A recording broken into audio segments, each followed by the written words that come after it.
के घर की शीला देवी को शेरो शायरी का बुखार चढ़ गया था। अब वो सीधे मुंह किसी को जवाब ही नहीं देती थी। उनके पति और उनका बेटा तो काम करने घर से बाहर चले जाते थे और उनकी शायरी झेलनी पड़ती थी बहू रेणु को। अब सास बोलती नहीं, अर्ज करती थी, संदूक पे रखी संदूक, संदूक में रखे झुमके, बहू झुमके निकाल के दे मेरे, कहाँ लगा रही है ठुमके।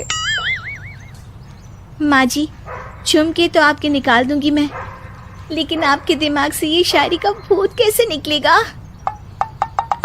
छोटे लोग नहीं समझेंगे, शायरी है शौक बड़ा, तू अपने काम से काम रख, मेरे काम में मत टांग अड़ा। शौक अलग बात है, लेकिन हर चीज में अपना शौक डाल देने से जग हंसाई हो सकती है सासू माँ।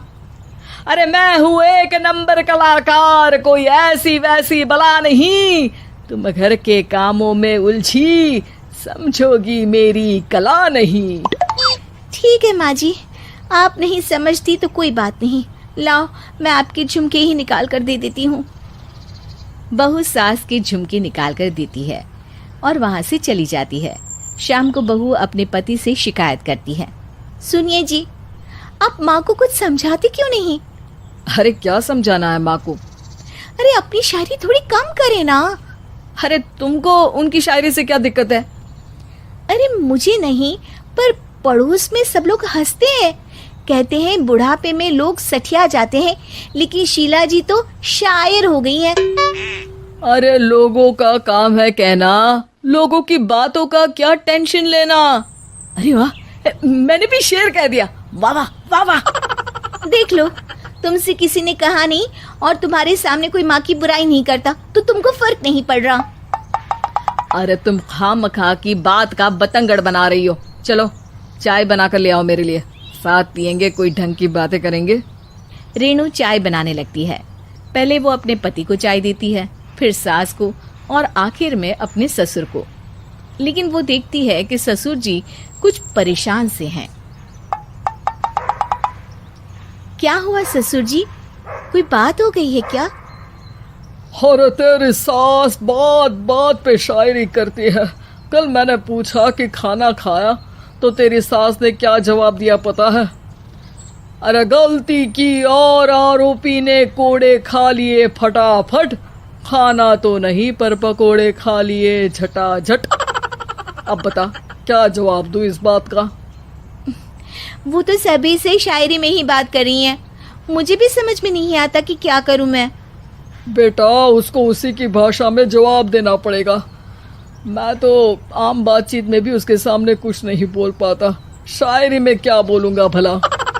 ससुर ने जैसे ही कहा कि उसको उसी की भाषा में जवाब देना पड़ेगा, बहू को ये बात जच गई।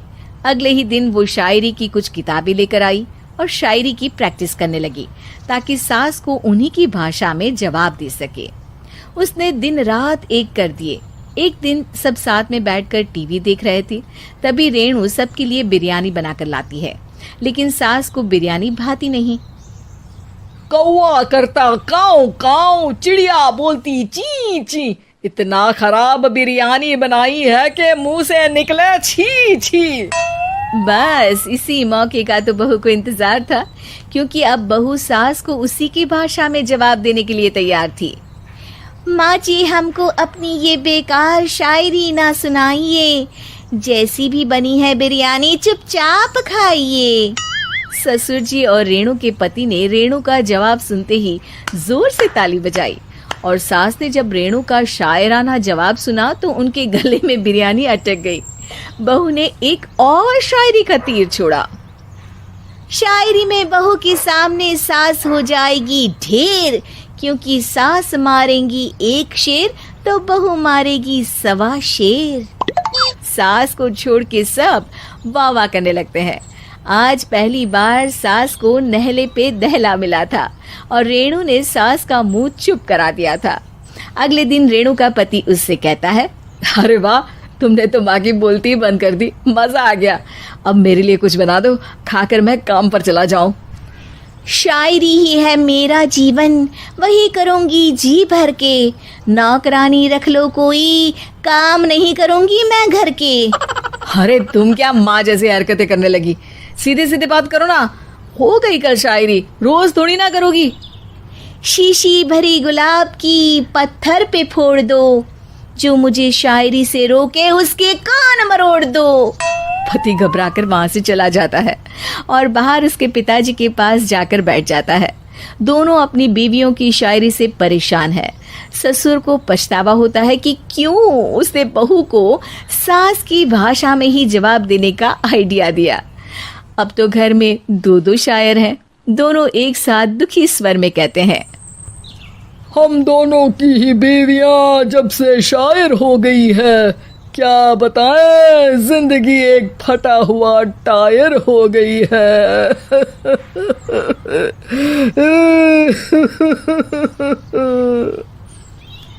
हम दोनों की ही बीवियां जब से शायर हो गई है, क्या बताए जिंदगी एक फटा हुआ टायर हो गई है।